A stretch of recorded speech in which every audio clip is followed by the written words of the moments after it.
I call to order the meeting of the Minnehaha Creek Watershed District Board of Managers, April 13, 2023. Could I have order, please? Could I have order, please? The meeting is called to order. Our first item of business tonight is a swearing in of the Hennepin County Board appointee, Manager Miller. Thank you, Mr. Smith. Stand and raise your right hand and repeat after me. I, Richard Miller, do solemnly swear I, Richard Miller, do solemnly swear that I will support the constitutions that I will support the Constitution of the United States and the state of Minnesota, of the United States and the state of Minnesota, and will faithfully discharge the duties and will faithfully discharge the duties of the office of manager of the office of manager of the Minnehaha Creek Watershed of the District Minnehaha Creek Watershed District to the best of my judgment and ability. to the best of my judgment and ability. Thank you. I think I have the record for being sworn in the most times. That's worth having, right? Better All be- managers, Better say sworn in. better than sworn at. Yeah. I think that works too. All managers are present and in person. It's delightful to have that happen here this evening. Are there any members of the public who wanted to address the board in a matter that is not on the agenda or that is on the consent agenda? Seeing no hands, may I have a motion to approve the agenda? Move approval. Manager Miller, Second. second Manager Maxwell. Those in favor, please say aye. Aye. Any opposed? On the consent agenda this evening, we have approval of the March 23rd board meeting minutes and two resolutions. 2316 is authorization to renew our GIS and whiskey maintenance and licenses, and 2017 is authorization to submit the annual report to Bowser and DNR. Is there a motion to approve the consent agenda? So moved. Manager Olson, is there a second? Second. Manager Sando, those in favor, please say aye. Aye. Any opposed? I don't have meetings to report on. I do note, though, however, that we should fairly soon think about whether we want to change the date of the meeting that we have scheduled for November 30th, because the MAUD annual meeting is the 28th to 30th. Just to flag that as something we should talk about. Did you say November? November, yep. The upcoming meetings and event schedule is in the agenda, our usual schedule for board meetings and committee meetings. And in addition, the Metro Watersheds meeting is on April 18th. Manager Loftus will be our liaison there.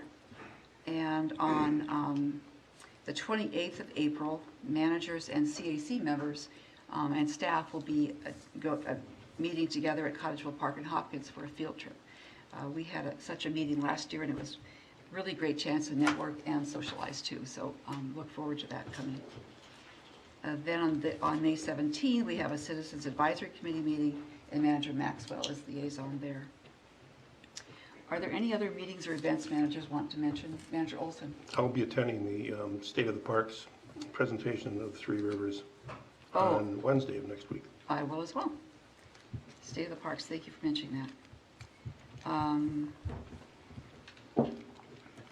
Okay, item 11.1 is a permit. It is, Sherry? yes. Yeah, Dick and I wanted to report in on the liaison meeting for the 2D model. Go ahead. When would be a good time to do Right that? now. Okay, all right, okay. Right. Dick and I attended the meeting with the staff on the about the 2D model, and I'll just give a quick summary on it. Essentially, the project that they're working on, which is in building the pilot model, has two aspects to it. One is automating the data so that the data can come in automated and be fed into the computer. And it seems like that is complete, and it'll be ready for when we go district-wide. The second part of it, which is evaluating the models, they found that the staff was not satisfied with the level of documentation and calibration, and so contingency funds were used to fix that and get that to the point where they wanted to, but it's still within budget. It added a little bit of time, but it's a good thing because that's what we need to do. They said they are back on track in terms of scope, but are 4.5 months behind. Frankly, I'm personally impressed that it's only 4.5 months behind, considering all the things that have happened, all the difficulties that we've had over the past couple of years. I think, as far as I'm concerned, they're right on time. And, our staff has commenced on a remarkably challenging adventure in this project and have done a wonderful job, and a spectacular job on it. We didn't know how all this was going to pan out, and they've knocked it out of the park. They've done a beautiful job on it. Testament to the work that they have done and their quality of who they are. Then there's a transition to the watershed-wide work that's coming up. There's something that they need to finish up on the pilot project, on the pilot model. They said that the deliverables will be completed in May. The little bit that's left, and they will present that material to us, to the liaisons I think in May, and then in June it'll be brought before the board. Excellent. And that's important because now the transition goes into district-wide. And that's where, that's a big project that we're working on. And for that, the LCCMR funding is supposedly available on July 1st, if the creek don't rise, It has before, so we don't know. And they will run an RFP process for identifying consultants who we can bring in to help us with that. And they're assuming that we will probably be ready to kick off the project sometime in the fall of this year. So that's sort of the way it is. There's another direction that the project is going, which is connecting with the communities, the 29 communities. And so Becky was in that meeting, and she will be beginning to link up with the staff, and James has been spearheading that too. And he talked about meeting the policymakers and so on, because it isn't going to be just technical, it's going to involve relationships, inevitably. And so that's where we're heading. And big picture, what I heard was that the results of the work that they're doing now, all of the work we'll probably begin to see an effect, get results in about 2025, which will then position us for our 2027 10-year plan, so that then we'll know what we're going to go into. And so Dick and I divided this up. I gave the details, and I'm going to let Dick give the big picture. Well, it's a combination of science and technology, neither of which I'm qualified to talk about. But the staff did such a great job of explaining what this 2D model is all about, and what technical problems they're facing, and how they have to monitor the consultant to make sure they don't go off in the wrong direction and deliver something that we don't want, or can't use, or isn't user-friendly to the communities. And it was really a superb presentation, and I really have a high level of comfort that this is really an important project that we've been spending this time and money on, and that we'll come out with a product that it'll be extremely unusual, at least in the Midwest, if not in the whole country. Thank you. Okay, anything else? With that, we'll move to item 11.1, permit 2311 from CenterPoint Energy, and look to Ms. Fregis for the presentation.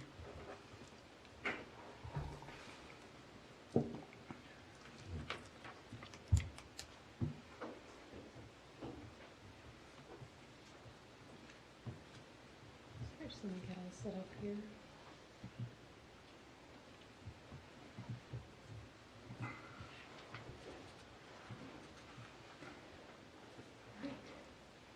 Hello, President White and Board of Managers. Tonight I will be providing a briefing on permit 23-011, CenterPoint Energy's 1361 Drive project, and bringing forth their various requests from Section 3G of the Water Body Crossings and Structures Rule. This leader is here on behalf of CenterPoint Energy and can assist to answer questions if needed during the discussion portion at the end of the presentation. This presentation will provide an overview of the project, including the scope of work and the project location, as well as rule compliance and the various request criteria. The presentation will end with time for questions or discussion about the project scope, variance requests, or potential impacts. In terms of the work being done, CenterPoint is proposing to replace a natural gas line utility in the Morningview Drive neighborhood in the city of Minnetrista, which has been highlighted here in kind of the orangish yellow. This distribution line serves about 80 households within this neighborhood. CenterPoint intends to install approximately 6,521 feet of the new distribution line using the method of horizontal directional drilling, and will have additional excavation sites to route the pipeline, tie into existing property service lines, and disconnect the existing natural gas line. In addition, CenterPoint will abandon the existing distribution line. This project is in conjunction with the City of Minnetrista Road Reconstruction Project proposed for this neighborhood. Specifically, the scope of this variance is replacing a property service line at 1360 Morningview Drive. This service line is being replaced because the placement of the existing line will interfere with the city's road project, and because the location of the new distribution line will not meet the 3-foot minimum clearance from this stream bed if the existing line is to be used. To gain a better understanding of where the project is located, there are two maps on the screen that show the project area. On the left is the project location indicated by the red and blue location icon within the district as a whole. The image on the right shows a close-up of the project area, which has been outlined in red. The project is located within the city of Minnetrista and will be taking place along Eastview Avenue up here, Morningview Drive, which goes all the way down here, Morningview Court, which is this roundabout or cul-de-sac here, Westwood Drive here, and Westwood Avenue along here. The property circled in blue here is 1360 Morningview Drive, which is where the variance request is taking place. This slide shows just one area of the project, but in a little bit more of a detailed view. This is the area of the variance request at the intersection of Morningview Drive, which runs right along here, as well as Westwood Drive, which runs this way. And specifically, the property of 1360 Morningview Drive is circled here in white. The pink line on the map, I'll try and use the laser pointer to show you, is the proposed replacement natural gas distribution line that is to be installed. The orange and black dashed line, which is a little bit harder to see, but it runs very similarly along the new distribution line, is the existing pipeline that is going to be disconnected and abandoned as part of CenterPoint's project. Each green dot, and kind of hard to see, but there's little dots surrounding or right along the road and along each of the distribution lines. Each of those are a proposed bore pit or tie-in site. Bore pits are excavated areas of temporary disturbance that can be used for a few different purposes. CenterPoint can use each pit as an entrance or exit hole for the pipeline to be routed and installed, or as a site to tie in or disconnect a property service line to and from the distribution line. As you can see, the majority of the project will take place along the road right-of-way. Natural gas distribution lines are to be contained within the public right-of-way or within a utility easement to reduce future conflicts with road construction. Within the project area, there are two water bodies to note. I've kind of highlighted one of them. The largest being Jennings Bay of Lake Minnetonka, which has been highlighted here in green. And then the other is a stream which has been highlighted in blue. The stream starts at the property of 1392 Westwood Drive and runs along 1360 Morningview Drive here. The image on the right provides a clear view of the stream and its proximity to the work area. Again, the stream starts at 1392 Westwood Drive and then runs along 1360 Morningview Drive here, where it eventually outlets approximately 834 feet downstream into Jennings Bay. The stream is not considered a public water and has no ecologic or conveyance values. This project will trigger the district's erosion control and water body crossings and structures rule. Each has been reviewed in accordance with the criterion and requirements of each of the rules. Erosion control rule is triggered when a project disturbs an area of more than 5,000 square feet or involves the movement, storing, or use of at least 50 cubic yards of earth material. This project triggers the erosion control rule because CenterPoint is proposing to excavate approximately 492 cubic yards during their project. CenterPoint Energy has met the intent and criteria of the erosion control rule by providing erosion control measures for site disturbance and intent to restore each site to pre-construction conditions. These measures and proposed restoration conditions can be found in the submitted erosion control plan. The water body crossings and structures rule is triggered when a road, utility, bridge, boardwalk, or associated structure is placed in contact with the bed or bank of a water body. This includes horizontal drilling and the installation or replacement of pipe and culverts as well. This project triggers the water body crossings and structures rule because a utility is to be installed via horizontal directional drilling, and the pipe will come into contact with the bank of a stream. CenterPoint Energy's proposed work meets the requirements and criteria of the water body crossings and structures rule, with the exception of one requirement, which is section 3G. So this next portion of the presentation will briefly review the criterion of the variances and exceptions rule and how the applicant's reasoning meets each criterion. CenterPoint has requested a variance from section 3G of the water body crossings and structures rule, which requires a minimum setback of 100 feet from any stream bank for pilot, entrance, and exit holes for projects involving horizontal directional drilling. CenterPoint has 2 bore pit sites, both circled in white here on the map, where they are unable to provide the required 100-foot setback. CenterPoint is proposing to use the bore pit sites to route the replacement distribution line and connect the replacement service line to 1360 Morning Drive's property meter. The first criterion asks the applicant to prove that special conditions inherent to the property strict rule compliance with the rules and would cause an undue hardship. CenterPoint states that the positions and alignments of the bore pit sites represent special conditions, and moving either bore pit to the required 100-foot setback would cause undue hardship. The public right-of-way or utility easements are where new or replacement distribution lines are to be installed, and this is considered the industry standard. In addition, private property service lines are to be installed so that they do not cross another private property. This is also considered to be the industry standard. CenterPoint is not a property owner and must work within the property boundaries and public right-of-way as they exist. The second criterion asks the applicants to prove that the hardship was not created by the landowner or the applicant themselves. Due to the location of existing utilities and infrastructure, both city and CenterPoint owned, the route or location of the new distribution line cannot be moved. See, you can kind of see it here, but they basically need to stay within the right-of-way and not interfere with any utilities that are located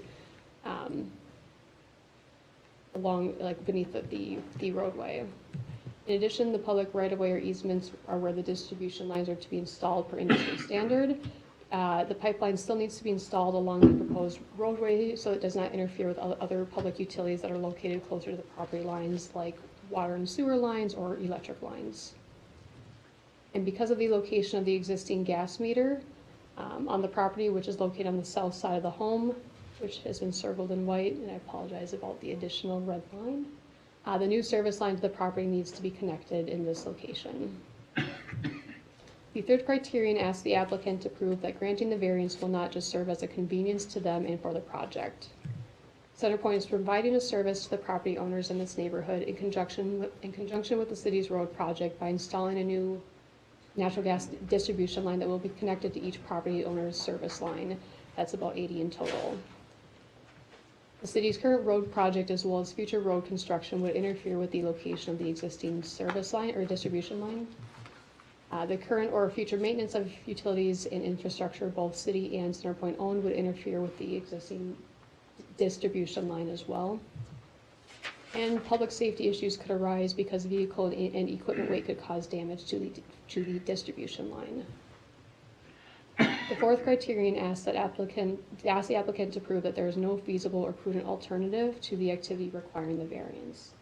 CenterPoint has explored alternative options to this location, which I will review now. Moving the distribution line bore pit further south would interfere with the city's project, including where the location of the proposed road, which is the kind of black and white dashed area here.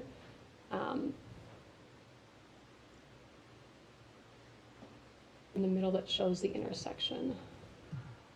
It would also interfere with the location of public utilities, which would be located under the proposed road, as well as along the public right-of-way closer to the property lines. Again, things like the city water main, sanitary sewer, electric service lines, etc.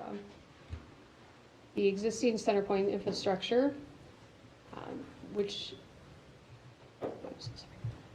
is the existing distribution line that is proposed to be abandoned as part of this project, that would also be interfered with if the distribution line is not to be moved.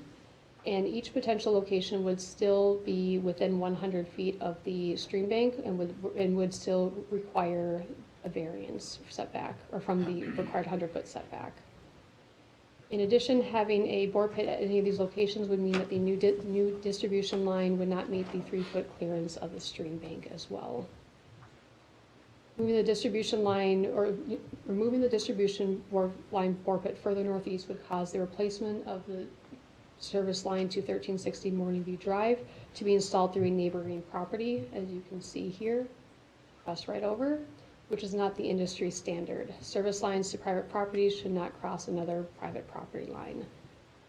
The proposed bore pit at the property to connect the replacement service line cannot be moved because of the location of the existing gas meter located on the south side of the home, encircled here in white. The fifth criterion asks the applicant to prove that granting the variance will not be contrary to the intent of the Water Body Crossings and Structures Rule. No work will be done within the bed or bank of the stream, and a clearance of 3 feet beneath the bed of the stream has been cited on CenterPoint's work plans. The ecological integrity of the stream will not change from existing to post-construction conditions. Each bore pit will be set back from the stream top of bank. The proposed distribution line bore pit will be approximately 30 feet from the stream top of bank, as you can see here. And the proposed service line bore pit will be approximately 24 feet from the stream top of bank. Either bore pit will be placed within the bed or bank of the stream. Redundant erosion control BMPs have been cited on CenterPoint's work plans and will be used at bore pit locations that are less than 100 feet set back from the stream. These BMPs are indicated on the plans as the partial yellow squares surrounding the bore pit sites, which are again the dots that are green. Use of multiple BMPs will minimize any construction impact to the stream and prevent any sedimentation or erosion at the work sites. In conclusion, it is industry standard that CenterPoint stays within the public right-of-way or easements to install the distribution line and avoid crossing another neighboring property to install the property service line. Existing infrastructure, both city and applicant owned, limits the location of the proposed distribution and service lines. In addition, the property's existing gas meter location limits the location of the proposed service line. Other alternatives have been explored but are not feasible or minimal impact options. Erosion and sediment control measures will be taken to ensure the stream will not be impacted by either bore pit location. And in addition, CenterPoint has cited that no work will be done within the bed or bank of the stream and has cited the required clearance of 3 feet below the stream bed. Based on staff and district engineer analysis, there is a sound technical basis to find that the proposed bore pit sites cannot feasibly be moved further back from the stream top of bank. Staff is recommending approval contingent on the board's approval of the variance because staff found all other requirements to be met. Staff finds the variance arguments to be sound, accurate, and have justification, and on that basis, pass on the variance to the board for their judgment and review of the variance. Thank you, President White and Board of Managers, for listening to this briefing on permit 23-011 and the variance request. I believe I've left enough time for some questions if there are any. Thank you, Ms. Regis. I didn't catch your name, I apologize. You're from CenterPoint? That is Miss Leader, Melissa Leader. Say the name? Miss Melissa Leader. Leader, thank you. Is there anything you'd like to add before we move to a motion? Nothing other than we are replacing the pipeline as part of the City of Minnehaha Creek Watershed District project. Just trying to reiterate. Thank you very much. Is there a motion to approve the variance? Move approval. Manager Miller moves. Is there a second? Second. Manager Olson seconds. Are there any questions concerning the variance? I just a couple of quick questions. Is responsible of the city then, or Minnehaha to do the like vegetation replacement and lawn repair and some other stuff for that, or is that the city's job when they do the road construction? Somewhat separate. So with the city's road project, they will do their own restoration work depending on what impact they have to people's yards or to private property, as well as in the public right-of-way. For center points work at each of the bore pit sites, which are the main points of the disturbance, they will be planting grass seed and putting an erosion control blanket on top. So it's basically, all right, so yeah. be back to somewhat original where it is. Yep, the exact, somewhat original, again, grass there, but the site will be, the bore pits will be filled in with the dirt that was moved, as well as some sand to the existing elevation as well. Does Minnehaha remove the abandoned lines, or they stay underground? CenterPoint Energy does not remove the abandoned lines unless the city requests or, some special circumstances. It creates actually more disturbance by removing the pipelines Okay. than it does. One other quick one for the attorneys, Lewis. Are you happy with the findings of fact? Yes. Okay, thank you. Any other questions? If not, then voting on the variance, all those in favor, please say aye. Aye. Are there any opposed? Now moving to the permit itself with the reimbursement requirement and the variance. Is there a motion to approve the permit? Move approval. Manager Miller moves. Is there a second? Second. Manager Edgemati seconds. Second. Any questions on the permit? Very well. All those in favor of adopting the permit, please say aye. Aye. Are there any opposed? Permit is approved. Thank you. Thank you very much. Ms. Ernst is coming forward to present permit 22568, St. Louis Park High School.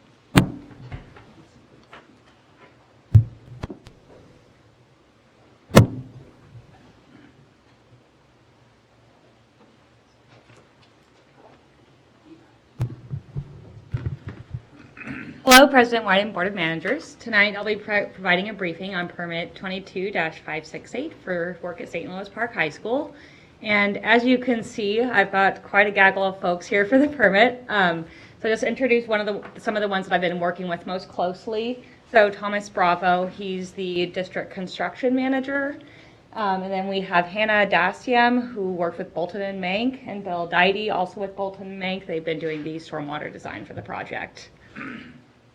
So the permit before you is proposing a variety of improvements across the high school site, and as such has triggered the district's stormwater management rule. The applicant is not able to meet all of the rule requirements, so they're requesting a variance from the board. Tonight, the board will be asked to consider the permit and the variance request. So for tonight's agenda, I'm going to provide an overview of the project's location, the proposed improvements, a rule analysis, and then conclude with the variance request. And at the end of my presentation, the board will have a chance to discuss the project and the variance request. So first, I'll get down to the project's location. So this map shows the high school's location in relation to the district's watershed boundaries, and the project is located in the city of St. Louis Park. And this map provides a closer look at the project location in relation to the water resources in the area, and then it also shows how the two main discharge points from the site and how they route east to Bass Lake. And then finally, here's one more photo of the project location, which is outlined in red, so you can see what the existing conditions are and the layout of the site. You'll see it's bordered by West 33rd Street on the north, Dakota Avenue South on this side on the east, and then on the very southern end we have a railroad, and then this area is bordered by single-family homes. And this map is a closer image of the existing drainage on site. So the green area, this northern half of it, routes to West 33rd Street, and we'll refer to this discharge point as 1L. And then the south end of the site is in pink, which routes to the railroad area, which we'll refer to as 2L. And as I said, eventually both of these drainage areas connect in a stormwater conveyance system and head over to Bass Lake through St. Louis Park stormwater infrastructure. And then also on this map, the areas in blue show the 2 existing infiltration basins that are on site. And now I'm going to move on to the proposed improvements and how that's going to change the impervious coverage across the site. So first, we have 2 parking lot areas, here and here. So these are going to be reconfigured and expanded. The north one is going to be reconfigured for bus parking, and then the southern one will be expanded. The next area is the athletic field. So this is going to be converted to synthetic turf, and for the purposes of the stormwater management rule, the synthetic turf is considered impervious. The third area are 2 small building additions off of the existing academic building. And then finally, we have 2 areas of sidewalk reconfiguration. On here, then between here. So for this project, the stormwater management rule requires that all the existing impervious and the proposed impervious be treated. So this slide is going to describe the different practices that are going to be added to meet those requirements. So first, under the north parking lot, an underground filtration basin will be added. Second, the western existing infiltration basin is going to be converted to filtration and then expanded. Third, a new filtration basin will be added south of the tennis courts. And fourth, beneath the athletic field, a thickened aggregate filtration system will be added. Fifth, at the south end of the athletic field, another underground filtration system will be added. And then finally, the existing small infiltration basin that the district permitted in 2018 will be used. And this basin was permitted to accept 0.1 acres of impervious surface, and the use of this infiltration basin will be discussed in more detail later on in the presentation.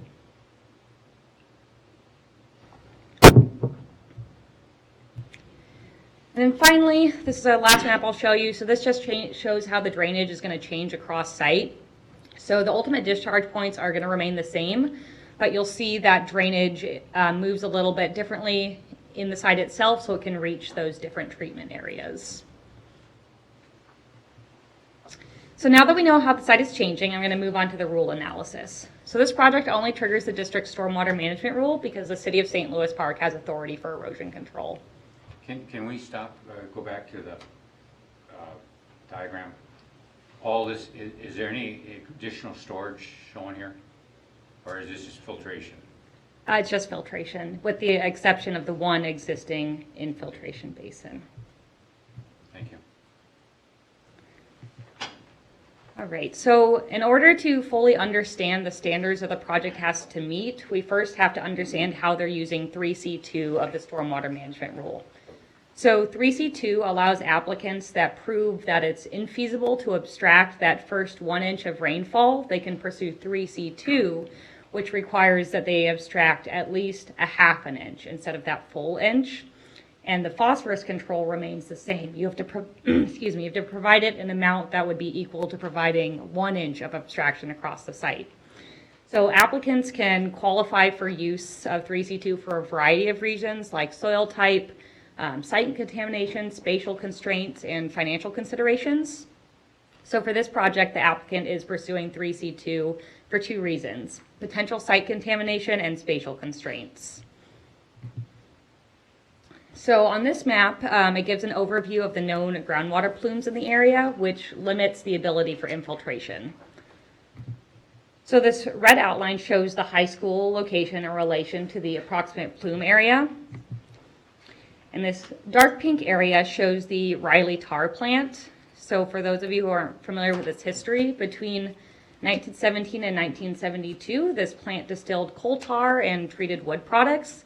And this process created chemical byproducts, which the plant then disposed in several ditches, which then flowed into an adjacent wetland, which caused groundwater contamination and presented human health risks. And then additionally, there's also contaminated soil in this area. And so this smaller circle blob in the middle shows the approximate groundwater plume caused by Riley tar. And then also in this area, the larger pink area shows the Highway 100 and County Road 3 groundwater plume area. So this area contains volatile organic compounds, or VOCs, which can also contaminate groundwater. And there isn't a known source for the VOCs yet, and it also includes soil contamination closer to the site of the high school. So the soil contamination hasn't been greatly mapped in the area, so the full extent is unknown. So both of these plumes are listed on the EPA's national list of priorities, which identifies sites with a known release of hazardous chemicals or contaminants. So these compounding factors limits the applicant's ability to infiltrate on site.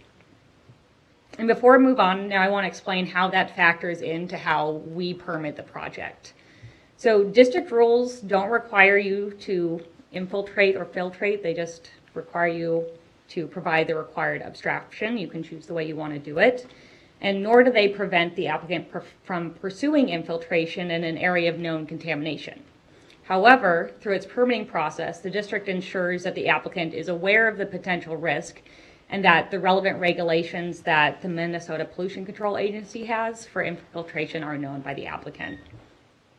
So in this case, the district notified the applicant of the risk and staff are recommending a permit condition that will require the applicant to disclose their planned use of the existing infiltration basin to the MPCA and provide the district with any response from the MPCA. Through these actions, the district ensures that the applicant assumes responsibility for any impacts that may occur through the use of the existing infiltration basin.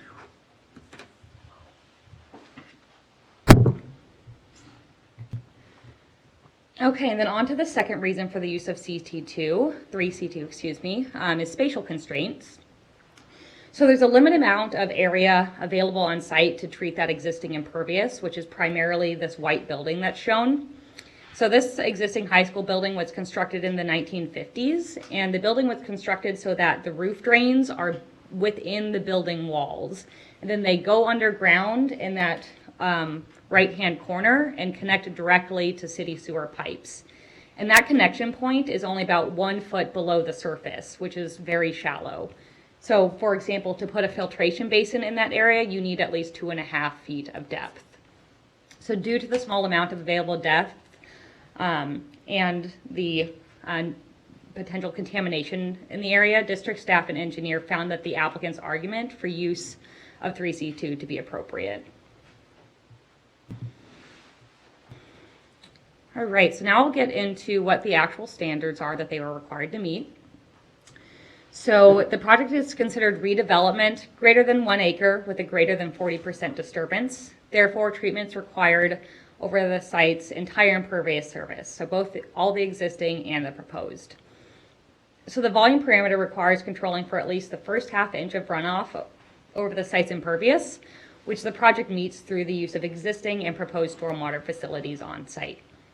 So they're required to provide about 56,000 cubic feet of abstraction, and they provide a little over 72,000 cubic feet due to some of the basins being oversized. And that abstraction credit received for each stormwater facility is proportional to the amount of impervious square footage being routed to them.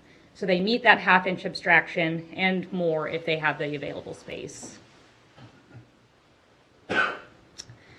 And then for rate control, it requires that runoff rates for 1, 10, and 100 years are not increased. And for this project, they've modeled decreases for each of those storm events. And finally, the applicant is required to provide phosphorus control in an amount that would be equal to 1 inch of abstraction across the site's impervious, which the project does not meet. So the issue arises due to the need to treat the entire site's impervious, which includes that existing building, which is unable to be routed to any existing or planned treatment area, and thus renders it infeasible to treat the whole site. So in current conditions, the site is discharging about 24 pounds of phosphorus annually. And through this permit, they were required to reduce that number, so only 11 pounds are flowing off site.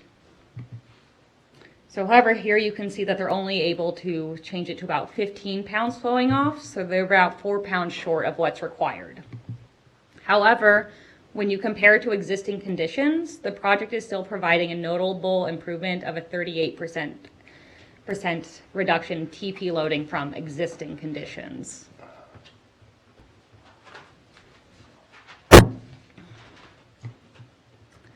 So now that we've established the rule criteria that is requiring the applicant to seek a variance, I'm going to walk you through the variance criteria, the applicant's reasoning, and then the district's evaluation of that reasoning.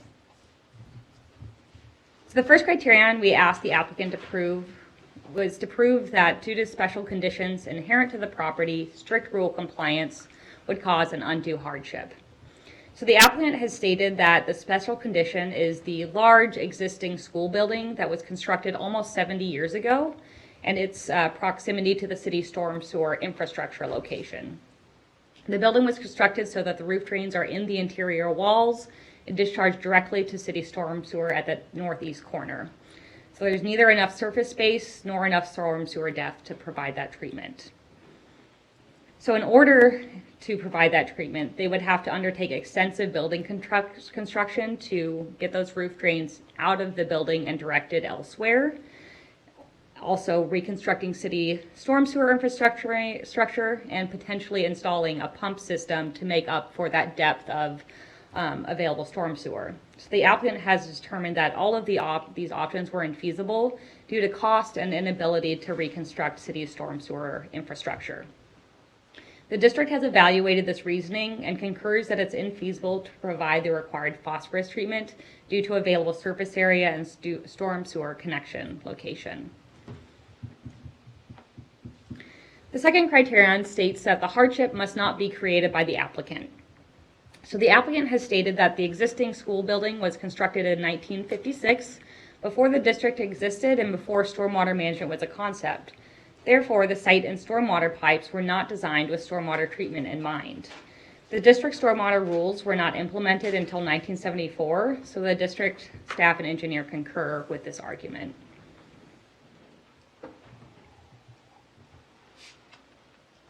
Criterion 3 requires that the variance will not serve as a convenience, merely as a convenience to the applicant. The applicant has stated that the capture and treatment of the majority of the existing impervious is physically and economically infeasible. District staff and engineer agree that due to the location of the existing structures in relation to parcel boundaries and the connection point, the amount of phosphorus removal would be cost ineffective.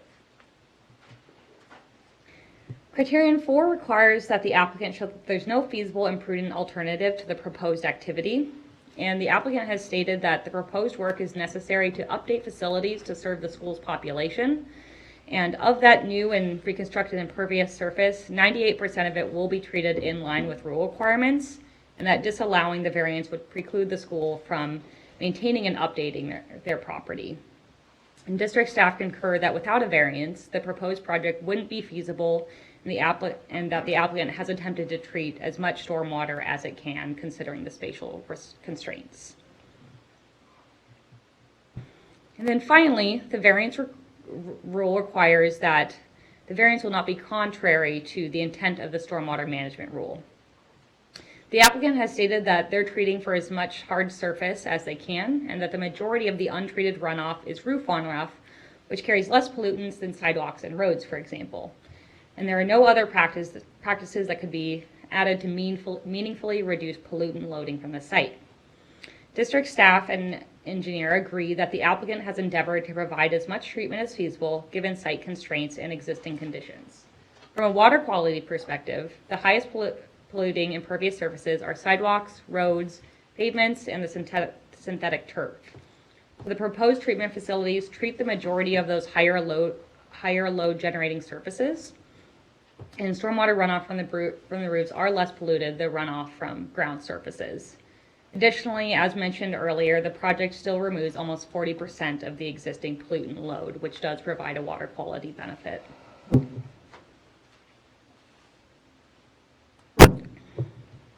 So based on the applicant's reasoning, staff find the applicant's argument to be sound and accurate. Therefore, staff are recommending permit approval contingent on the board's approval of the variance. Staff found all of our other requirements to be met. The permit's recommended with the following conditions: board approval of the variance request, submission of the MPDS permit. The applicant will maintain the proposed stormwater facilities in accordance with the existing agreement with the district, and then maintain the proprietary underground filtration system in accordance with its associated inspection and maintenance manual. And finally, documentation of disclosure to MPCA for use of the infiltration basin and any response from the MPCA. Thank you, Board of Managers. Now you're asked to consider the variance before you, and I'm here to answer any questions that you may have about the permit. Thank you, Ms. Ernst. Is there a motion to approve the variance? I'll move approval. Manager Miller, is there a second? Second. Manager Maxwell. Any questions? Manager Miller? I'm looking at this and I see Morningside all over it. Straining right into Lake Calhoun Creek, flooding the creek, all those issues that, and I hate to bring this up because we got a great relationship with St. Louis Park, the city, and always had one with the school board. But it seems like, we can't afford it, so we're not gonna do it. And if we keep doing this, we're gonna run out of options. The Morningside project turned out to be like 3 times bigger than it was because they had to put pumps in to prevent the flooding at Lake Calhoun. How much more surface are they creating? And how much water does that create? Sure, What's so the runoff? the applicant was able to provide the required volume treatment for the site. I don't care about treatment, I'm talking about storage. Manager Miller, I don't know the exact amount, but I'll see if Ms. Weiss from Stantec can recall. Yes, Manager Miller, one moment here.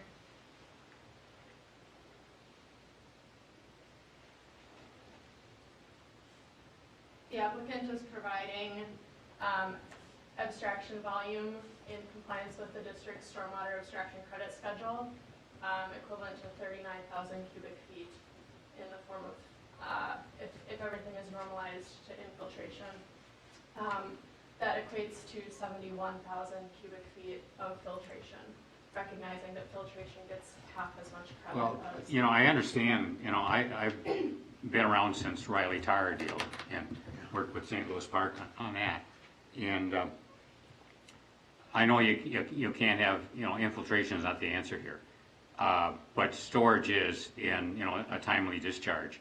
How much additional water is being created by the improvements, or how much more water is running off the site caused by the improvements that could be stored if money was not the object?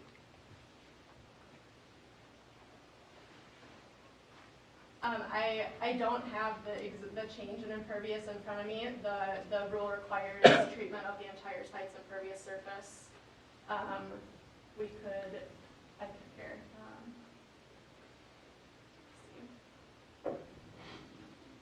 Yeah, so the total new impervious is a little over, for existing conditions, it's about 12 acres. It's increasing to about 15 acres.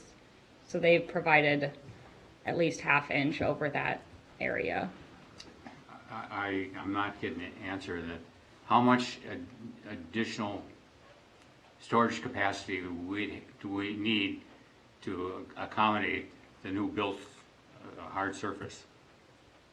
The rule requires a half. I don't care what the rule, I'm asking a question. I'm not sure. Okay, thank you. I can't vote for this with this amount of information when we just faced the same issue in Morningside. Additional runoff created by an improvement that everybody was supporting and all that. And, this is going to become an incredibly more common problem. Just build bigger pipes and flood downstream.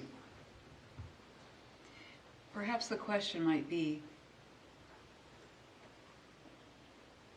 how much additional runoff will there be because of this added 3 acres? That was my question, Yeah. I'm sorry I didn't answer it that way. Well, yeah. Say it that way. I could probably not answer your direct question, but the watershed requires a rate control of 1, 10, and 100-year events, and we're providing rate control at every single discharge point. We are adding impervious surface, and without actually infiltrating, there's no abstraction of the water, but there's filtration, so we're getting that storage volume credit.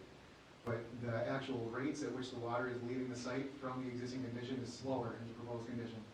So when you add impervious surface, yes, inevitably you're gonna increase the volume of runoff, but we are providing rate control so that water is running off slower than it was in the existing condition. Than it was under existing conditions before the improvements? Was that? Yes. Okay, all right, thank you. That helps. Thank you. Thank you. Other questions? Okay. Manager Couple. Maxwell? Did Boulder make up, did you have a neighborhood meeting at all? Anybody meet with the neighbors? Yeah, there was Tom, there was a neighborhood gathering. I didn't attend that one because Was it a positive for the whole project, or? it was not, the project was very positive. This So one there's was no concerns from the neighborhood about things going on? We haven't heard any concerns at all. And then on the Riley Tar, the Minnesota Pollution Control, because there's one part there that's, you said is still under, what's the chance that they're all gonna say, let's start digging it up and cleaning it out now, after we do this? Sure. So I know, I guess I don't know, I'll bring up the image. This thing is, Well, it's got federal, state. Yeah. Yes. it's, You know, 10 years of, they're still pumping water into Lake Calhoun from, Yeah, so the manager From this. Maxwell, the Riley Tar site was restored. They've added a significant amount of soil over it. There's homes and athletic fields on it now. As far as this larger VOC area, they're still studying that, but what they have done in the interim, Edina and St. Louis Park have updated their treatment facilities so that people are not consuming water that have high levels of VOCs in it. I got a well in that area, and I've been consuming it for 43 years. That Maybe explains that's a why lot. I'm losing all my. You know, that was, Hopkins was worried about it too at one time, too. Yeah. So that's, yeah. It's a serious problem, Yeah. but they've controlled the plume. But, you know, so that's why infiltration is not the answer, it's storage. Yeah. And then the other quick question to Lewis is, are you happy with these findings of fact also on this proposal? And President Manager Maxwell, the findings that the staff have presented are thorough and address the criteria for variance. Ultimately, it's the board's judgment if you're Yeah. satisfied with those, but yes, So they're strong enough in case somebody went back to. it's a strong record. All right, thank you. I just have a vocabulary question. What is thickened aggregate? It's basically like a rock filtration system. Bill or Hannah, you're welcome to add absolutely. more detail on So that. we're using the synthetic turf as a stormwater BMP in and of itself. So when it rains, the water's gonna land on that synthetic turf, go through the turf, go through a rock section, go through some sand, where it ultimately hits some drain tile and goes out. Because again, we can't truly be infiltrating on this site for the reasons that Abigail had mentioned. So we can provide a water quality component there when the water runs through all of that section. So the thickened aggregate section is what we're just calling that area of storage above the drain tile that we're counting as, the water quality storage. So you're counting all the other stuff to clean the water before it gets. Yep. But that's surface water and has nothing to do with the Yeah, Riley. yeah, no, I understand that, but I mean, what you want to do is they're just trying to clean all the water before it gets downstream farther. Madam President, I'm going to ask James, are you convinced that we're not going to have the same issue with additional flowage into Minneapolis? It could be stored on site or someplace in between, or? Yeah, Manager Miller, I am convinced that we've given this a very thorough view from all the different angles in terms of what's actually feasible to maximize rule compliance on the site and make sure that we're not exacerbating local or downstream flooding conditions. And as I think we just talked about, you can't add increase impervious surface without adding volume. And our rules don't require no net increase in volume coming off of developed properties. What they require is that you hold as much of that water up to the first inch of runoff from the hardcover, that you're matching no increase in rates for the 1, 10, and 100-year event, and that you're providing an equivalent amount of water quality. I think we're satisfied based on the environmental conditions and then the grade and the spatial constraints that we're not leaving anything on the table here. Well, you got too small of a table then, I think, but we're not thinking big enough on a solution, because this is gonna come up again and again and again on redevelopment areas, especially constrained by street patterns and stuff. Well, I guess if you're. I think what I would add to that is we've looked at this at a staff level through the lens of climate, through Morningside, through past board actions that have been taken on things like the Lifetime Project. I'm just quite convinced there's not additional opportunities that we're leaving on the table within the envelope of the site. We've looked at downstream public lands, and I think really looked at this from a bunch of different angles, and I feel confident with staff's analysis. Okay. And a 38% TP voting deduction. Manager Loftus. I just had a site question. On the northwest corner, is there a use or a topography there that makes that corner unusable? I assume there's some Sure, yeah, firm so, reason you can't store anything there. yeah, so, like I was mentioning, yeah, so this corner right here. No, actually. Oh, Northwest. Yeah. right, so you theoretically could use that for storage, but the issue on the site is this building is not getting treated. And to get those roof drains over to that storage area, but, potentially you would have to reconstruct the entire building No, you and wouldn't. underground storm sewer to get it No, over there. it's going out, it's going out the northeast corner of the building or wherever it's going. You just put pipes to direct it to that site, or hold it. I just want to say, by the time you pipe it all the way from the northeast to the west, your pipe is going to be so deep, there's nowhere to outlet that pipe. And we can't be. So it goes Why would it uphill. have to be so deep if you have pumps on it? Yeah, I mean, you can start adding storm sewer pumps that are going to potentially clog, you're just adding. Well, yeah, I know about all those problems. I'm talking about, we're facing huge issues downstream.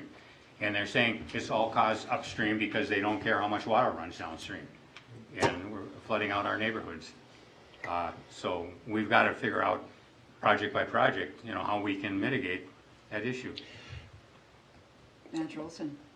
Correct me if I'm wrong, what I'm hearing is you're more concerned about the flood issue than the cleanliness of the Right, water yeah, issue. yeah, I'm Now kind I of hear with what that. you're saying, Yeah. thank you. If you just talk about, we gotta keep running down, all the water's gonna get downstream. And where's it gonna go from there? Interesting. Are there any other questions on the variance? If not, then all those in favor, please say aye. If you have a question, go ahead. I was just gonna follow up on what I asked, have there been scenarios kind of, desktoped and ran through on what could be done with that area, if anything? And what the cost would be if we could contribute towards it or something. I know the administrator will have fit proposing a budget change here, but, that's what we're here for, is manage this stuff. I want to add one more thing, but again, we're talking filtration, so we are not removing volume. I know it's all hypothetical we're talking about, in the northeast corner, if we're gonna pipe it all the way over, if we're gonna pump it, if we're gonna add it into another filtration system. No, it's just not- storage, storage just, like a yeah. pond, like a wet pond? or a underground vault or something, I don't know.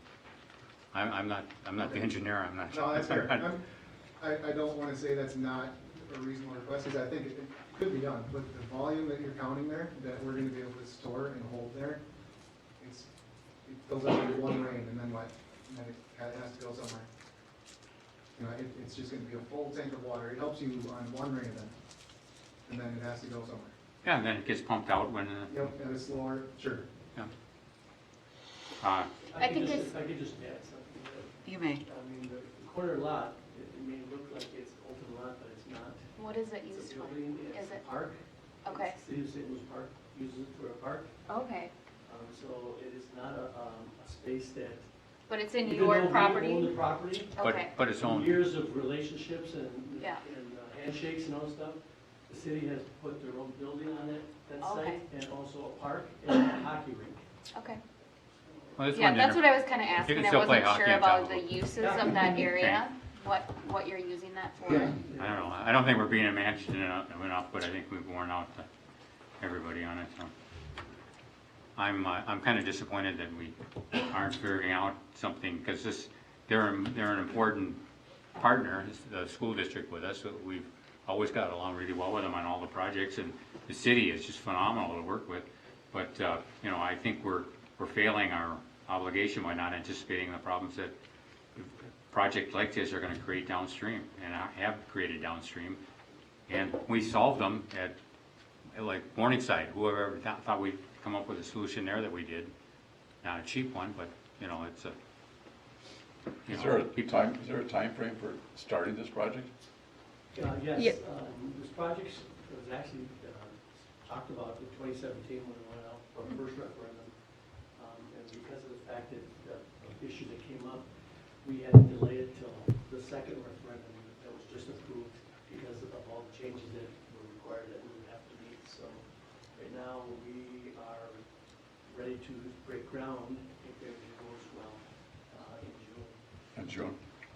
And if it doesn't, say we extended this out to try to come up with better solutions, how long is that referendum good for, a year? The referendum, the money itself is good for itself, but again, is how much money do we have to go back and ask again to the community, which we've done twice now. Right, yeah, so we'd have to do another referendum, basically. And that was something that the school board and the superintendent will have to decide If they want to do that.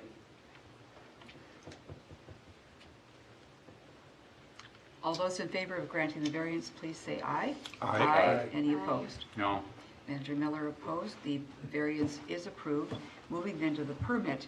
With the conditions as stated and listed and the variance, is there a motion to approve the permit? I'll move Maxwell. Manager Maxwell moves. Is there a second? Second. Manager Sandos seconds. Any further questions or discussion? All those in favor, please say aye. Aye. Those opposed? no, Manager wish to be Miller is recorded.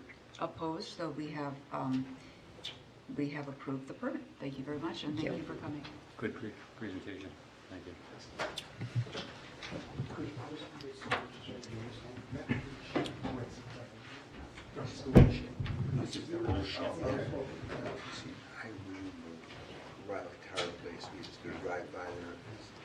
Well, it's.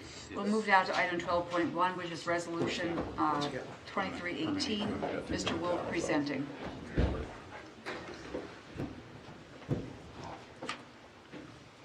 I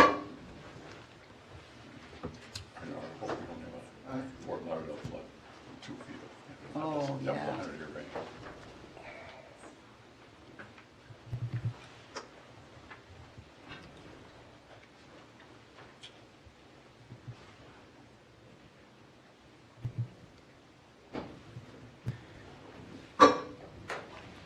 There was a time when we harassed people when they made their first presentation. Mr. Wolf, go ahead. Good evening, President White, Board of Managers. Tonight we're talking about action item 12.1, authorization to execute a contract for the County Road 6 Stormwater Pond Retrofit Feasibility Study. Outline for the presentation this evening, we'll have a project overview, scope of work and budget, schedule, next steps, and then board discussion and action. So just to put a little bit into context where we are in the watershed, the County Road 6 pond is located here at the Yellow Diamond near the top in the Long Lake watershed. So you can see here in the watershed we have the Woolsfeld tributary and the Holy Name tributary. You can also see the Deer Hill Pond, which is another pond that the district owns. These tributaries both flow into the County Road 6 pond, which then flows directly into Long Lake. So a little history and background of the project. In 1989, the district and Minnesota Pollution Control Agency received a Clean Water Partnership grant to complete a diagnostic study of Long Lake. This study characterized and quantified potential causes to declining water quality within the lake and developed numerical water quality goals and performance standards to improve water quality in Long Lake. County Road 6 Pond was constructed in 1997 through 1998 as a result of this study and was designed to reduce sediment and nutrient loading. The pond received drainage from Woolsfield Tributary to the northwest and Holy Name Tributary from the northeast. They combined just upstream to drain to the County Road 6 Pond. The Long Lake Creek Roadmap was presented to the Board of Managers at the January 26, 2023 board meeting. Staff presented the Long Lake Creek Partnership Roadmap at this meeting based on a WENC sub-watershed assessment and monitoring by the district research and monitoring, identified water resource issues, drivers, and implementation strategies to address those issues. Ultimately, the Long Lake Creek Partnership Roadmap recommended 34 projects for advancement based on cost effectiveness and feasibility. The County Road 6 pond was identified as one of 2 top priority projects for near-term implementation. So you can see here the pond framed by the white box. It's just south of 6th Avenue North, and then you can see Long Lake in the bottom right-hand corner of the screen, and the pond, as mentioned before, drains directly to Long Lake here. The tributaries meet just on the north side of County Road 6, as shown. The project purpose, a key finding of the roadmap was enhanced and addition of regional treatment as priority. The goal was to target large drainage areas in the near term, while more dispersed treatment implemented over time. The County Road 6 pond meets these goals as it is already owned and managed by the district. Stantec created a model for the Woolsfield tributary and the Holy Name tributary. New monitoring will combine these P8 models into a singular model to be applied to the County Road 6 pond. Utilizing modern computer modeling and improved technology, the goal is to increase total phosphorus reduction to Long Lake with potential to also increase storage. Why the County Road 6 pond and why right now? The County Road 6 pond treats the majority of the area that drains to Long Lake. The majority of this drainage is undeveloped and will slowly develop over the next 10 to 20 years. What this means is there currently isn't the option for projects in the upstream area to improve water quality in Long Lake. This project will provide immediate improvement for Long Lake and allow the district to find smaller diffuse projects throughout the drainage area in the future to improve water quality runoff in the areas that drain to County Road 6 pond. Feasibility. As part of the multi-year CIP process in 2022, staff worked with Stantec to conduct planning level feasibility, which showed that this pond has the potential to improve phosphorus load reductions to Long Lake, which is currently impaired for excess phosphorus. This work was completed in conjunction with the Long Lake Creek Roadmap. Stantec is currently completing an ongoing assessment of all district stormwater ponds. Potential load reduction for this project ranges from 10 pounds per year to 150 pounds per year. Improved modeling will refine this range. The district summarization of modeling in 2022 found the pond meeting or exceeding phosphorus removal design goals, but there is a potential to also increase water quantity storage. The County Road 6 pond can be retrofitted to additionally treat orthophosphorus, increasing its efficiency significantly. And here you see the County Road 6 pond from kind of looking down from the other side with Long Lake in the background, for example, of the layout. Project maintenance, land management is assisting in this project and following our standard plotting process, which begins with a feasibility study in an effort to work towards an alternatives analysis. So we'll talk here about the scope of work. You have the budget there framed on the right, and I'll kind of go through each task as framed out in the feasibility. So the first is to refine the P8 model. Refining the P8 model will include longer period of rainfall data to allow calibration against flow monitoring data collected by the district. Live storage will be added to all devices in the model. The model will then be run and the results refined. The next task is site investigation. A topographic land survey will be collected to bring survey information and survey all known utilities. The next is identify alternatives. A list of possible retrofit options will be generated. Next, we have the modeling of alternatives. 3 to 5 different retrofit options will be carried through modeling and evaluation. Concept level water quality monitoring will be completed to evaluate the ability of each retrofit to remove total phosphorus.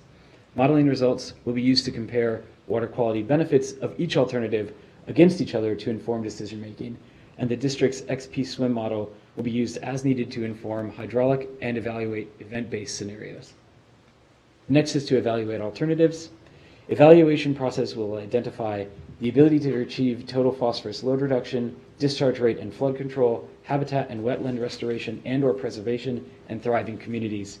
Capital cost, annual operation and maintenance cost, life cycle cost, permitting requirements, site constraints, additional data needs, and engineering challenges. Then a concept design. The schematic level design figures will be generated for the preferred alternative with up to 2 potential designs. Talk about single sourcing.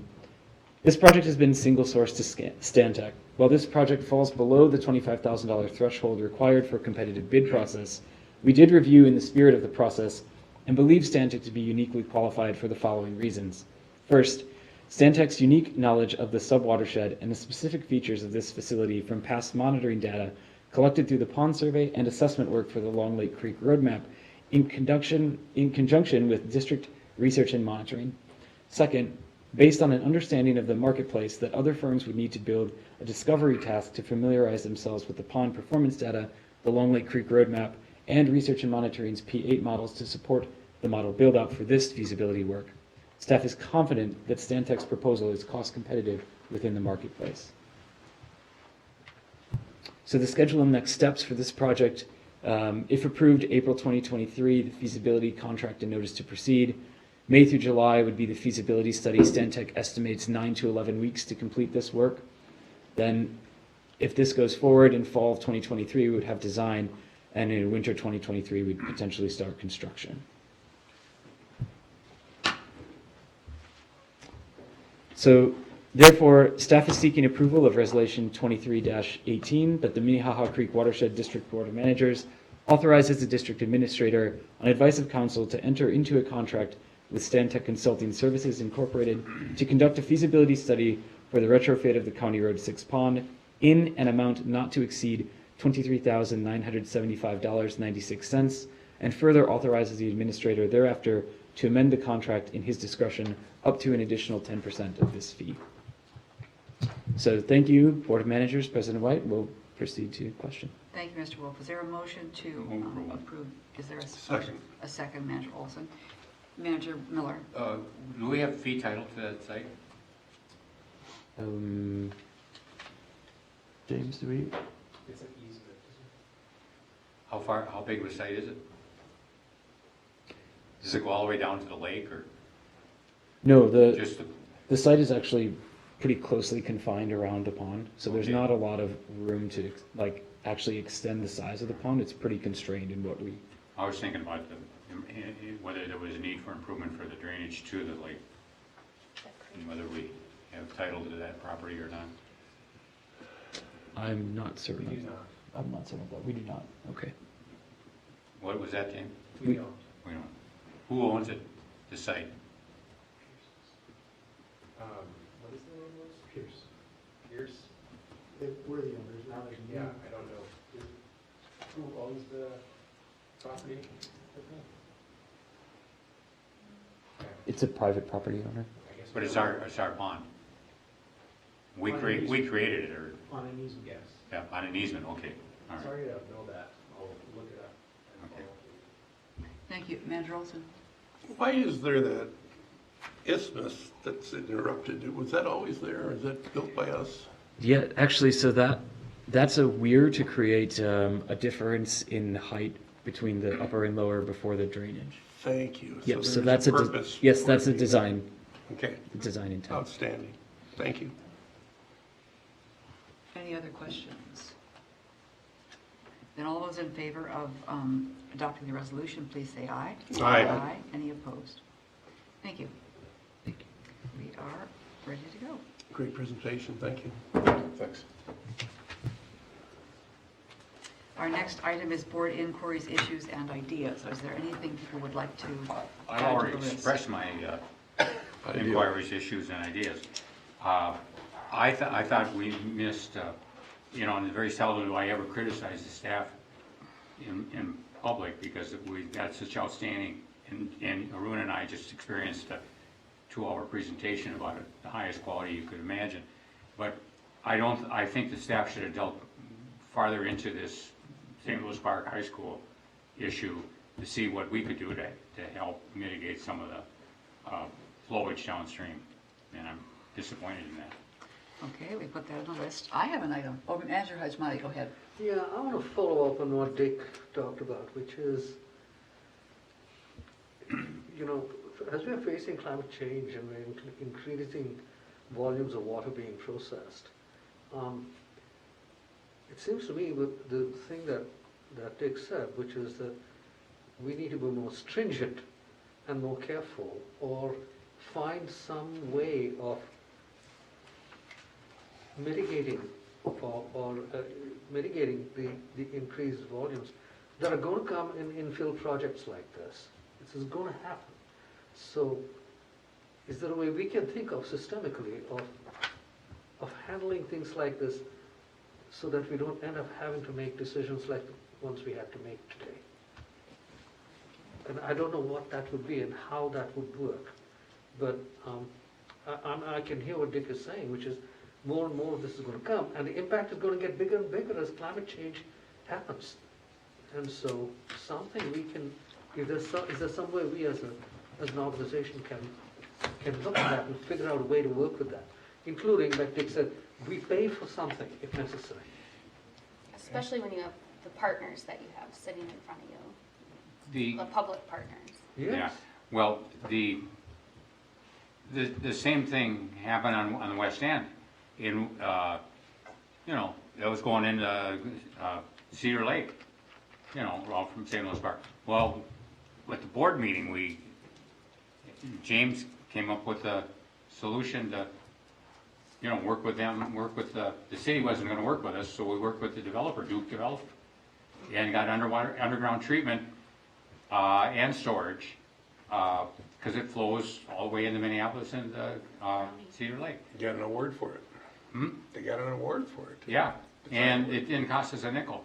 But if it did, it didn't make us, we did put money in that, didn't we? It cost us a nickel. Okay. Well, Or a quarter, it didn't cost us all the nickels. But anyhow, I'm not afraid to spend money on something like that that's permanent and long-term and somebody else can maintain it. Sure. You know, in the hockey rink on the park, or they can put the hockey rink back in after we put the tanks in to hold the water, storage. You know, that's, I guess we're not supposed to. It's on the list. Discuss. It's on the list. Well, that's something they can still look at, like you said, the hockey, well, they can still put a tank. You know, if they just, we gotta present it right, and can convince, it's not gonna get done in a week, if they're gonna start in June. It's not gonna be done in a week, so we still got, that's what I was asking, if it was. Well, I don't, have approved it, however. I don't think these are the people, they're the technicians that, you know, gotta get the thing done, because they don't have to go back for A change levy order. approval Right. for the bond issue, you know, The 'cause that's, referendum, right? Mhm. No, but But- this, you could just be asked for a change order, so that's a Yeah. whole different thing too, so like. I don't have any idea, does anybody have any idea what it would cost to put that? I mean, millions or hundreds? Hundreds, between hundreds and 1 million, something like that. Okay, More than a nickel. More than a Yeah. nickel. I was waiting for that. yeah, but, you know, it's a permanent public improvement that, but anyhow, that's, Okay, so we've noted the specific and then the policy question as Right. future items. okay. I wasn't coming up to interrupt, Oh, just okay. to kind of get closer to the action. Member Sando? James, are we wrapping up? No, we still have issues. We're still on We're still, 14. you bring up an issue? Maybe it's an inquiry. Go ahead. Arden Park has experienced beaver problems, and they have cut down over 150 trees. Good Lord. Yes, and I have the pictures of it here, and I contacted the city forester, and this happened about 12 years ago, and they trapped them out. This year, they're not gonna do that because they had complaints 12 years ago of dogs getting in there and also their fear of children playing in the area. So they're not gonna do anything about it. So I just wanted to bring the attention, if we want to address this with live trapping, or do we just leave it as is? Well, we don't have any authority, but, you know, it's their park, but we put 70,000 plants in there. Yeah, that's what I'm concerned about. I have the pictures of the saplings and other mature trees too. So it wasn't ash trees, huh? I'm sorry? It wasn't the ash trees. No, they avoided the ash, although the city was down there, or the only contract hope. with somebody, that they were cutting down more ash trees, and there's some other trees they were cutting down that are unattractive, so. Oh, the ash trees, there's, Lumina's got 300 something, they gotta take out in one little area, because there's a lot of them, they're all over, they're just. Yeah, so I just thought would bring to the attention of the board. Do you think it's cyclical then, if it happened 12 years ago, or, I mean, Yeah. my understanding is I mean, that's a lot, to have a dozen, that's Yes. a lot. Well, the grandkids showed up. Yeah, yeah. Jeez. It's like this cycle of the cicadas, they all just Right, emerged. that's unique. Yeah. Um, I think we'll, But usually the trapping happens over the winter, right? Like, you wouldn't do it now. do you know who you spoke with at this city manager, Sando? You mentioned that you had a contact over Yeah, there that you talked Luther, to. the city the forester. Okay. And he talked to his supervisor, and that was the feeling going forward. Yeah. Yeah. You Well, know, and the city forester had a particular approach to the design of the project, to tree removal and other things, and I'm not saying that they're wrong, but I think that we should have. I'll say they're wrong. He said the tree next door was perfectly fine and it fell over into my yard. After he inspected and said there's nothing wrong with it. But I think that we'll be in contact with the city forester and get our arms around the specifics, and then we can report back. Okay. The city forester acts like he's supposed to be the public relations guy rather than the enforcer. He doesn't want anybody mad at him, so. Well, you will have animal rights people on when you trap it. Now, they live in the city sewers. They're really active right now too. I mean, I was Carson's Bay and one swimming on the surface, just looking up at you. I was like, "What are you doing? You're not supposed to be scared." Yeah, right. What are they doing? Well, I don't know what their deal is this spring, but Madam President, one more positive note is the Lutheran Church on 54th Street in Minnehaha Boulevard is taking that whole area along the Yeah. street behind. Were you going to address that? No, I'm just familiar with the Edina Community Lutheran Yeah. Church. Very, very hands-on. They've hired this consultant.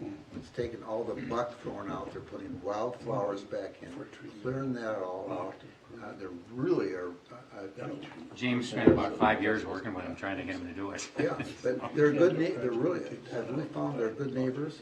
Yeah. Okay, I'll show you the letter that I received because I've been in contact with them.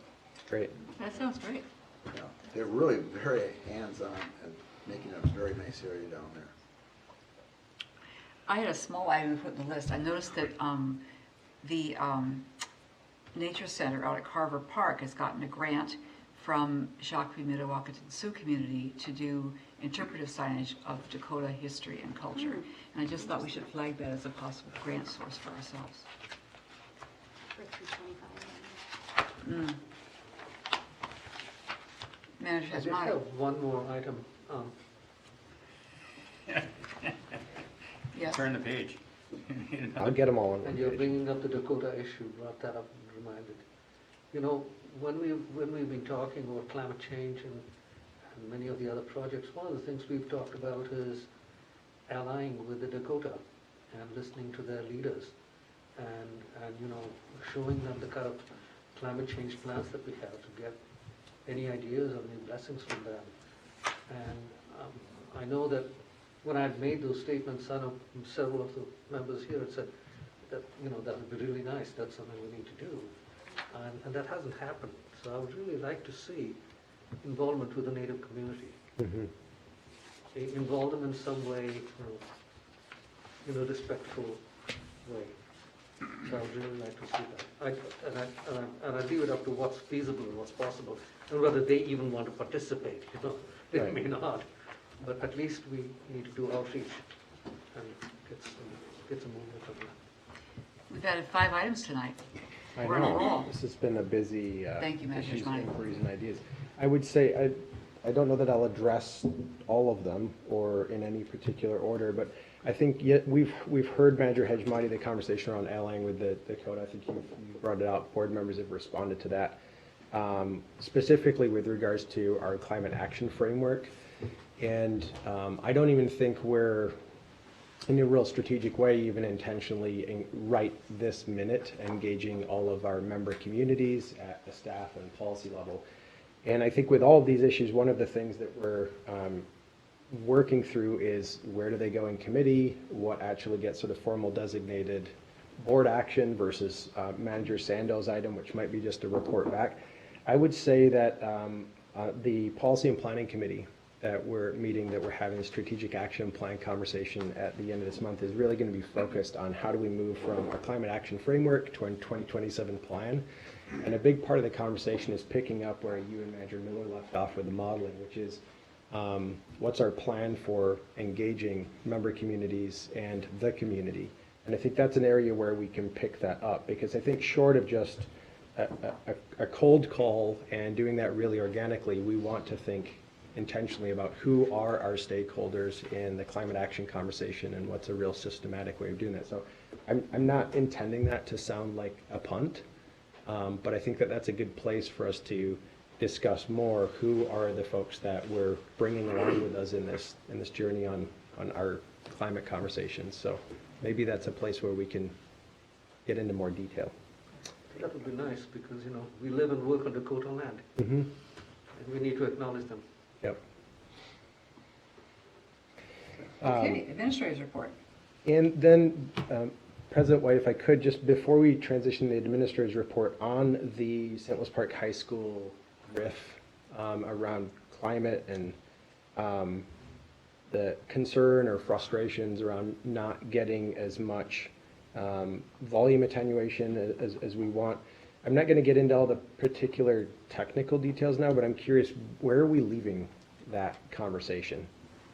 Is, you know, there's sort of some policy topics, some technical topics. We could look at it further. We could bring back ideas. We could make a pitch to the school sometime before June. Is there a specific consensus interest in how you want to handle that? I think at a policy level, there's room for a conversation there through the climate action framework and how our policy on climate and our capital spending and our land and water partnership link with permitting. It would be great for us to all be on the same page around how are we filtering and where is the, quote, juice worth the squeeze. My gut tells me, and we can do the actual numerical analysis, and I tried to relay that during that presentation, is I don't think we left much on the table there. And I think one of the things that might be helpful to baseline on coming out of the climate action framework and thinking about after we're off of this round of rule revisions is what are the policies that we want to develop, whether they're regulatory policies or through a land and water partnership, to address volume, to address flooding on a more strategic and systematic basis. One of the things that you heard from the design engineers, from our engineers, is there isn't a project that increases hardcover in the watershed that doesn't send more volume downstream. That's the way the rules work. And so we are attenuating some volume, the first inch, out of any storm. And in an instance where it is technically feasible with soils and space that people are putting that into the ground, you get 1 inch of the volume into the ground. There's still runoff that we're sending downstream. That's the way urban development and runoff works. And so there's a lot to that. And in a particular site, I think the way that we've been looking at it, what are the local versus downstream impacts? So what's happening in the grid? Is there existing flooding issues that we're going to exacerbate? What's the receiving water body? In this case, it's Bass Lake, then Bedeh-Makaska through a series of wetlands. So if we act on St. Louis Park High School property, what's the regional benefit measured against, you know, how technically feasible it is and what's the cost lift? I think you didn't get a crystal clear analysis of that coming forward with the permit, because it just wasn't communicated that way. It was more of the regulatory analysis. So I think at a minimum, that's something that we could probably do a better job of. But I'm curious to hear more about how you'd want to carry that conversation forward, because I don't think on every project, you know, we heard we're going to see more of these, and we will. But that doesn't mean that every single project is probably worth the time and money. And I think, you know, getting on the same page about which ones are and how we filter and present that information to the board would be really helpful, because not every project's a variance either, you know. Andrew Olson. My question to Dick was the concern, and that is, we did a great analysis of water quality and water filtration, but we're here to do two things: quality of water and flood control. And it would have been nice to have had a nice flood control predictor that said, given this circumstance that we're meeting everything for approval, this is the threat in a 2-inch, 3-inch, 4-inch type of thing. So that if that happens in the future and that becomes a regular occurrence, then the storage and the pumps and the line would make sense. So it would be nice to say, it's part of the analysis. We've met the rules for cleaning up the water, but now what are the implications of flood? What are the flood issues? Yeah, and I think I'm asking almost as sort of a bridge strategy, because our two-dimensional model is if you think about our 2007 plan, we created this three-legged policy still where we said, if the water quality in this lake is bad, here's how much load allocation we'll give to the city. They have to spend a certain amount of money to reduce loading. We know that if we adopt this regulatory policy, which we increased our regulatory standards, we can take another bite out of the water quality apple. And then the final piece was our capital investment. And we did that for every lake, mathematical basis. And we didn't have a great partnership strategy to deliver on that. And so there's some irritation. I think 2017 was, here's how we would do that through focal geographies and leading with partnership. Our 2D model, remember, as we look forward to the 2027 plan, is supposed to create the metrics and where the opportunities are, system scale for volume.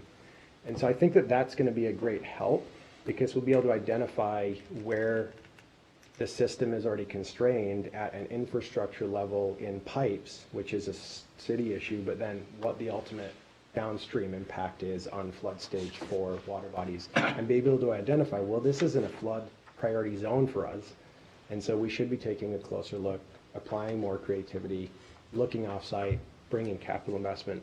And so just in the interim, getting on the same page around what level of analysis you want through permits and reporting up. I'm just curious to hear more about. We don't have to go deep on it tonight, but if that's one of these issues, inquiries, ideas that makes its way to committee or not. Great retreat idea. I would say Angela, we passed the variance. And if we listened, we should know what our concerns were. We should be able to look at the project now and start working with, say, St. Louis Park, saying, how do we improve it for you now? Even though it's approved now, we can still improve, we can still make it better. I think that's what I would look at and say, let's. And I did hear that. I'm just trying to get the sort of group consensus. We can certainly look at this project through that lens and bring back the information to the board to see if you think there's enough meat on the bone in a clear analytical way. But then I think there's just this broader question of process and system of like, how do we want to do this on a recurring basis? So that when we bring these projects forward, there's a high degree of confidence that we're looking at it in the way that the board wants us to look at it and communicating in the way that you want us to. Tonight was not the time for me to bring this up, you know. Somebody should have brought it up a long time ago. You know, knowing what we're facing in Minneapolis. And I think that that's my representation is I think that we looked at it in those ways. I don't know that we communicated it in a way that it really landed for you, Manager Miller. So I do think that as a staff, we recognized, you know, where we've been with Morningside, what's going on with climate, the approach that the board's taken on past stormwater management projects that required a variance that you didn't approve and sent us back to the drawing board on, like Lifetime. You gave me, that was very generous of you to give me the credit for West End, but that was a project I brought forward and recommended approval, and the board said, heck no, go figure it out, and it turned into a win. So I do think that we looked at St. Louis Park Schools that way. Maybe it wasn't, the volume differential and how we've looked at opportunities wasn't as clearly communicated as it could have been. My 2 cents on that, if you're looking for input Yeah. on it, is I understand you have to process what's coming to you within our existing rules, right? And that's what the permit department did. I'm wondering if there is or should be some flood reduction policy. And I know we're not trying to add rules, we're trying to simplify, but if that's part of our climate action, should there be a threshold that we establish and a flood reduction policy that we layer on top of all of our permitting? That's perhaps really addresses it, so then it's a requirement. And then I know it gets really tricky with legal findings and how these variances move throughout time with the property despite who a property owner is, and we've got urban landowners who will never have enough space to meet the requirements, right? They're always going to have hardships. That's not hard to have when you don't have a lot of space. But in that instance with the school district, you know, could we somehow track in the findings or in the variance that they're at some sort of deficit as far as what they were able to achieve? And so if the park gets redeveloped, we know that, because what happens is a lot of properties will come in and say, well, this is where we're at existing, and they get all this credit for here's where we are existing, right? Like their existing building, they can't change it. True. But, and then it just gets layered on, and we don't dig back and say, well, what happened first variance that you got approved, right? Well, you were actually at a deficit then too. So it kind of just gets more and more accumulated. And I don't know that there's a legal way to track that. You know, like lifetime, oh, you didn't have any space, but you still had to do something nearby. This isn't, I mean, nobody has any space. It's not just them, right? So how do you track that, or how do you, and I know there's plenty of builders and legalese of nexus and fees and all that's a huge quagmire, but that's what I would find interesting about the one we just saw, as far as anecdotally, like you have this somewhat open site. I don't know if they have a lease with the city or if it's their property outright and they're just letting them use it, no agreement or what, but if that hockey rink were to be redone, you know what I mean? There's a chance to capture that, and we didn't, or don't have the mechanics to capture that, or to be alerted of it should they come in and want to redo it. Who's going to remember that? Nobody's going to remember. Right. And I don't know that that's something you can record on a property or findings anyway. It might not be appropriate, but I'm just thinking like an actual flood reduction policy, and then finding innovative ways to say, look, in an urban environment, what do you do when everybody's in a tight spot, and you got to find somewhere to do it? How do we keep track of that? How do we encourage it when? And I think the flood reduction. Sorry. Nope, that's it. I think the flood reduction policy, I mean, if I'm picking up where you're leaving off, would be a sort of a general statement that guides staff on how we're interpreting current stormwater rules, not a new metric standard, but maybe could be. I think what we're working towards is the analytical tools to set more quantitative targets through, that's really what we want to do with the 2D model, is understand on a numerical basis what are the issues. I could see doing that in the interim, because there are gaps within the rules. And I think, Manager Miller, you spoke to Morningside and how we'd avoided that. I mean, if you'll recall, the issue that was generated by the project wasn't actually captured by our regulatory policy. They were sending a larger volume of water, and are, downstream. So we didn't attenuate the volume. They did exactly what St. Louis Park Schools is doing. They attenuated the rate, and through their predictive pumping, they're balancing that the rate going downstream is not increasing post-project. And the unintended consequence in that instance wasn't flooding, it was water quality. They were short-circuiting a pond down there and sending an additional 8 pounds of phosphorus to Damatasca. So there's going to be, other projects like conveyance projects where cities want to make one pipe run bigger. That doesn't fall under a captured stormwater management rule, because it's a tube.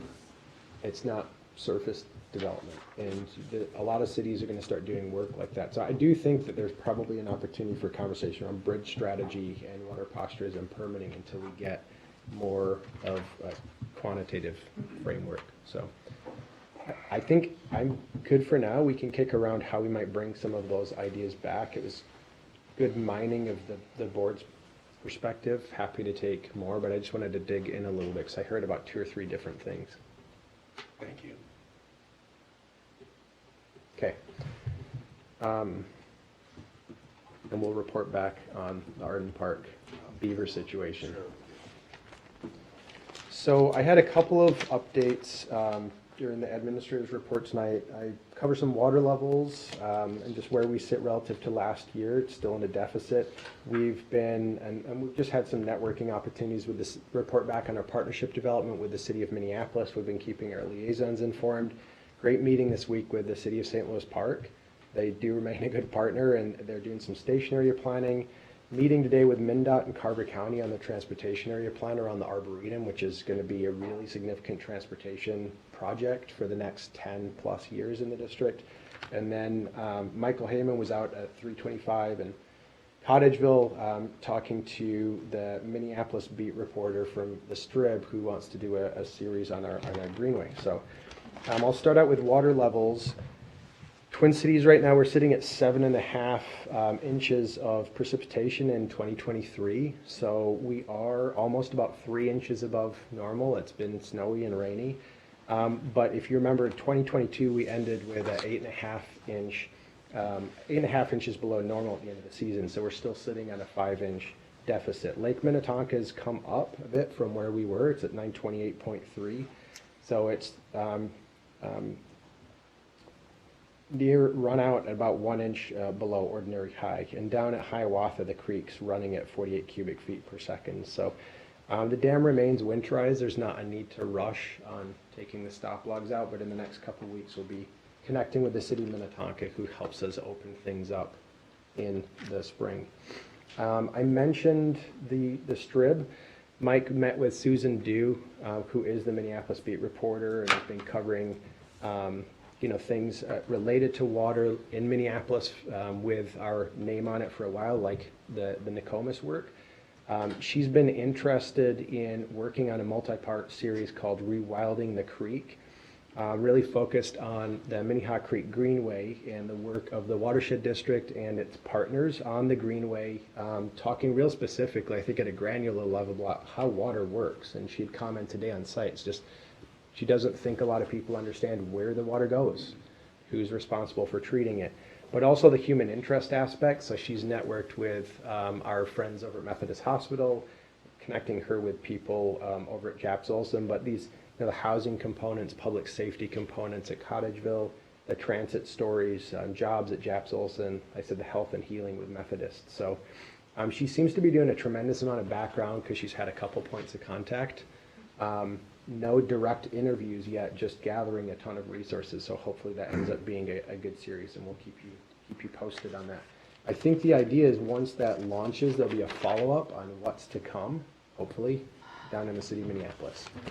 And so we have been meeting with partners in Minneapolis Public Works, met with the Deputy Director of Public Works just last week, the Surface Water and Sewer Director, and then the Assistant Superintendent of Planning at the Park Board.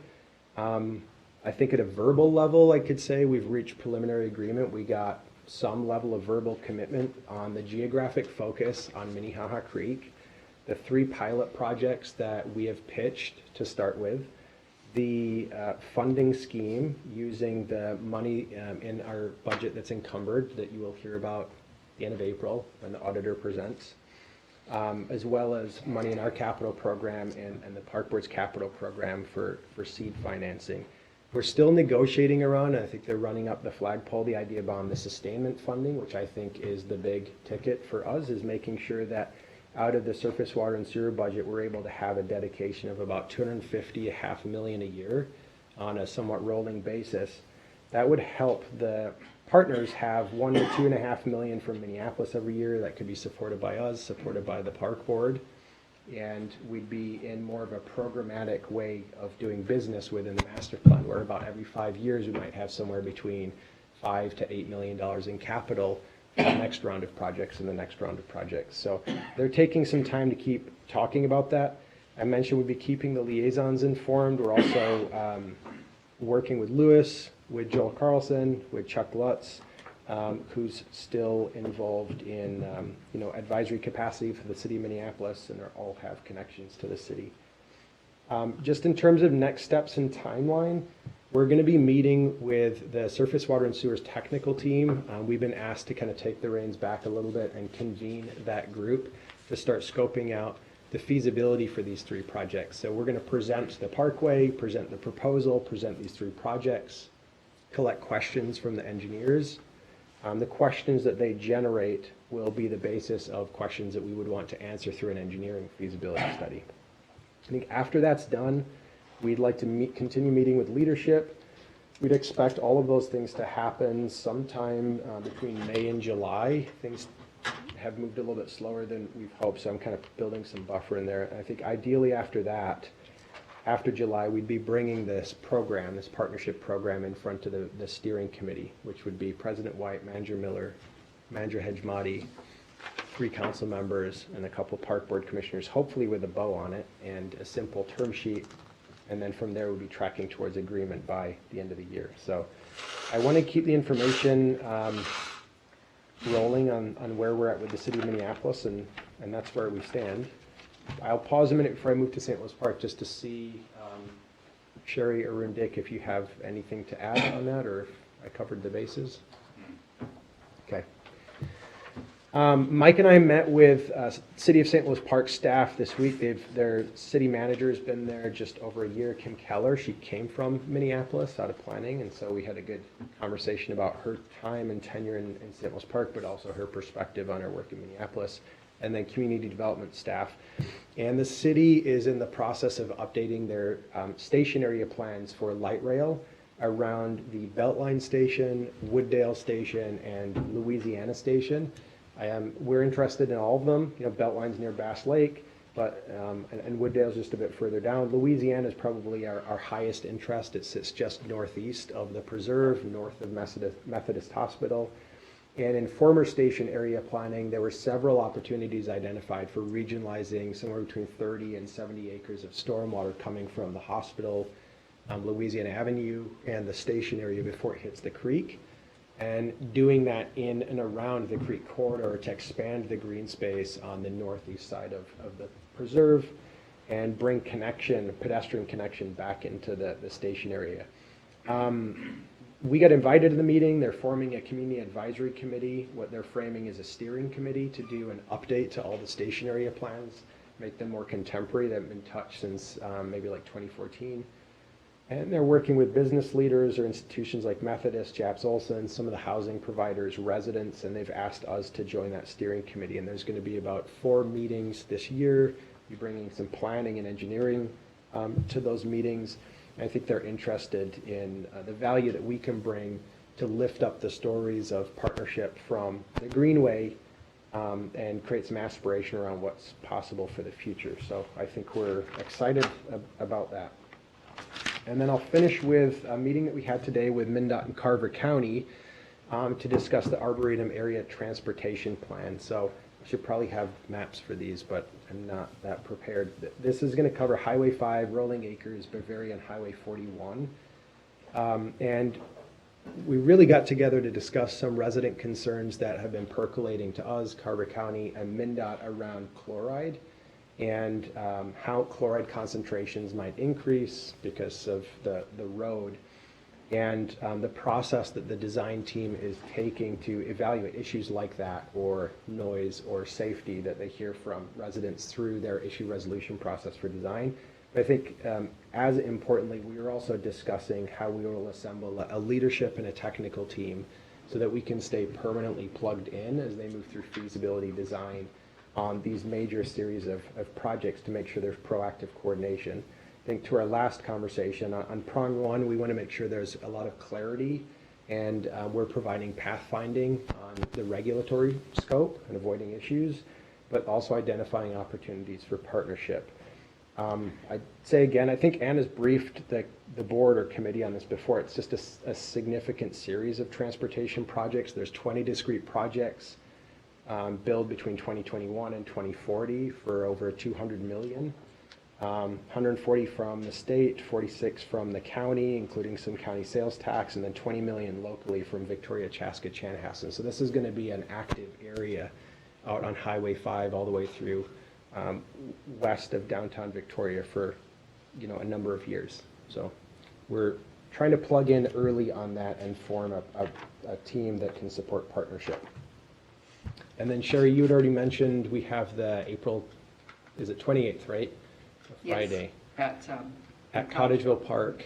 We'll send a save the date out. That'll be publicly noticed, but a gathering for staff, the board, and the capstone, the new CAC cohorts onboarding. So hopefully we'll see people there, and extended forecast says it's not going to be as nice as it is today. I think it's like 50s, but it'll still be nice. Thank you. Now, Manager Olson and I are going to be attending the State of the Parks next week. If other managers are as well, we should notice that. Oh, okay, thank you. Okay, it's noticed, great. And I plan on being there too. I'm on it. You won't get turned away at the door. Okay. Feel bad. All right, thank you. Thank you very much. The meeting is adjourned. Thank you. Share my donut.